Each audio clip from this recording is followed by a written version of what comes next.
आज हम डिस्कस करने जा रहे हैं नेचर ऑफ टाइम पाथ को। अगेन हम देख रहे हैं linear order second order differential equations को, और उनमें हमने अपनी प्रीवियस वीडियो में डिस्कस किया था कि ऐसा केस जहाँ पे रूट जो है वो आइडेंटिकल थे या रिपीटेड रूट्स थे। हमने उसको सॉल्व किया और सॉल्व करके हमने एक टाइम पाथ निकाला था। टाइम पाथ में ये इसका इक्विलिब्रियम था और ये इसकी डेविएशन थी। अगर आप लिखें तो भी ठीक है, अगर सिंपली ये भी लिख दें तो ठीक है। आज हमें देखना है कि इसका जो टाइम पाथ होगा उसकी नेचर क्या होगी।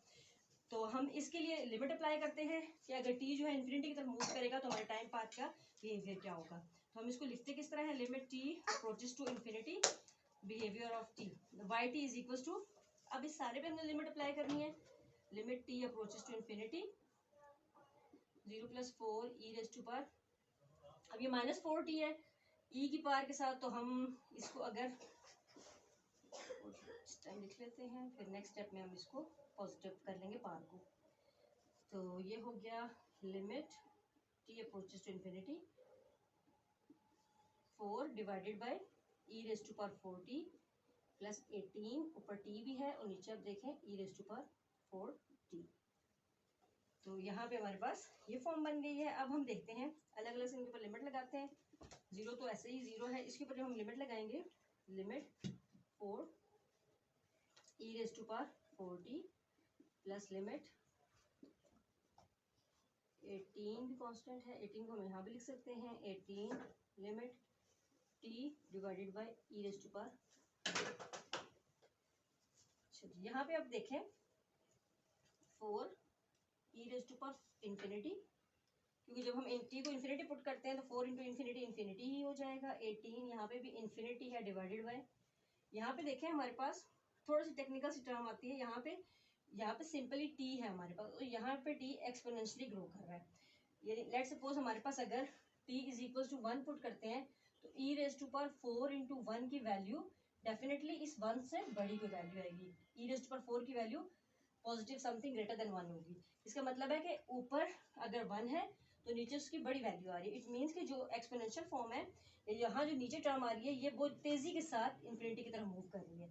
यानी ये टर्म अभी पीछे होगी तो नीचे वाली टर्म हमारी इन्फिनिटी को मूव कर जाएगी। इट मीन्स यहाँ पे कोई भी चीज़ होगी, एनीथिंग, एनी नंबर, यानी 0 से इन्फिनिटी कोई भी नंबर होगा और उसको जब हम इन्फिनिटी से डिवाइड करेंगे तो डेफिनेटली ये टर्म क्या हो जाएगी, किसी भी चीज़ को जब हम इन्फिनिटी से डिवाइड करते हैं तो वो टर्म हमारी 0 हो जाती है। यहाँ पे ऑलरेडी हमारा इक्विलिब्रियम 0 पर है, तो यहाँ पे सिंपली ये टर्म भी 0 और यहाँ पर ये टर्म भी 0 हो जाएगी।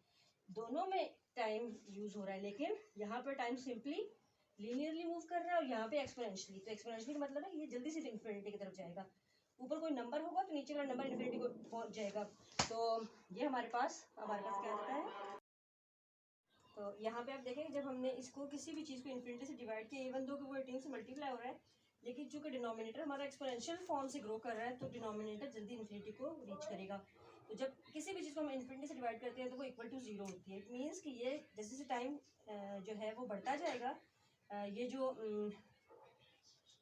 डेविएशन है ये कम होती जाएगी और एटलीस्ट हम आहिस्ता आहिस्ता मूव करते करते एक पॉइंट ऐसा आएगा कि हम अपने इक्विलिब्रियम पे यानी 0 पे पहुंच जाएंगे। तो इस तरीके से हम इस कंडीशन में टाइम पाथ को डिस्कस कर सकते हैं। और हमने जो आंसर डिराइव किया था हम इसकी वेरिफिकेशन भी कर सकते हैं। वेरिफिकेशन के लिए सिंपली हम इसको ऑलरेडी सॉल्व तो कर चुके हैं, लेकिन थोड़ा सा हम उसको रिव्यू ले लेते हैं। वेरिफिकेशन के लिए हमने ये करना होता है कि जो हमारी वाई टी की टर्म आ गई है इसका हमने पहले फर्स्ट डेरिवेटिव लेना है, फिर सेकंड डेरिवेटिव लेना है, और इन दोनों डेरिवेटिव्स को और इस टर्म को हमने अपनी जो मेन इक्वेशन होती है या क्वेश्चन होता है हमारा, इसमें हम इसको पुट करते हैं, सॉल्व करते हैं और फिर देखते हैं कि हमारी राइट हैंड साइड और लेफ्ट हैंड साइड इक्वल है या नहीं है। तो इस तरह से हमारी जब दोनों साइड्स इक्वल आ जाए तो इट मीन्स कि हमने जो टाइम पाथ निकाला है वो हमने सही निकाला है। तो हम इसकी वेरिफिकेशन भी कर सकते हैं। Thank you.